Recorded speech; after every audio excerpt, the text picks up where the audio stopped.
Okay, we're looking at what I call Beauty Queen, and we start with a song. I am fearfully made, I am wonderfully made. I'm a child of God, I belong to Him. I am fearfully made, I am wonderfully made. I'm a child of God, I resemble Him. That's why the devil trembles whenever he hears me sing. I am God's child, I'm the apple of His eye. That's why the devil trembles whenever he hears me singing. I am God's child, I'm the apple of His eyes. Okay, we have something very close to a beauty contest in scripture. And this is actually found in Esther chapter 1, verse 10.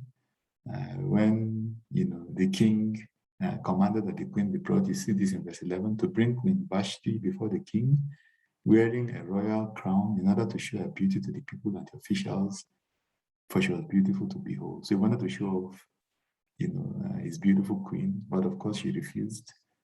And that became very problematic because she lost a position.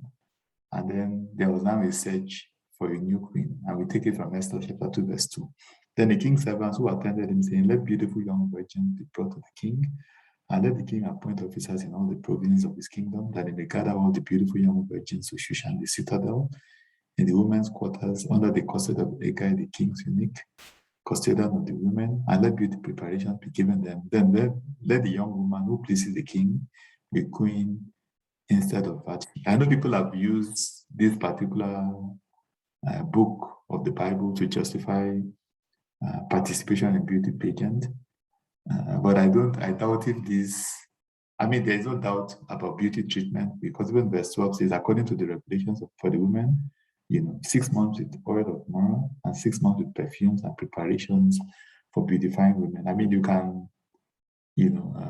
engage in, maybe some kind of makeup so that it look good.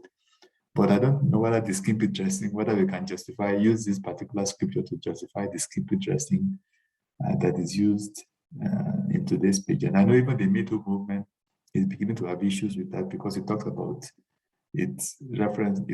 objectification of women and all of that. So I don't think we can use that scripture to justify participation in when you wear,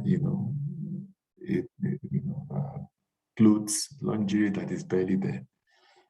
But I think in all of this, what we should bear in mind is that it's actually God that makes a difference. God's favor makes a difference. If you look at Esther chapter 2 from verse 15, Esther obtained favor in the sight of all those who saw her.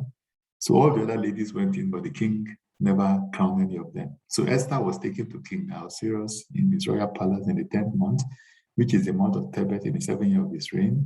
The king loved Esther more than all the other women, and she obtained grace and favor in his sight more than all the other virgins. So he set the royal crown upon her head and made her queen instead of Vashti.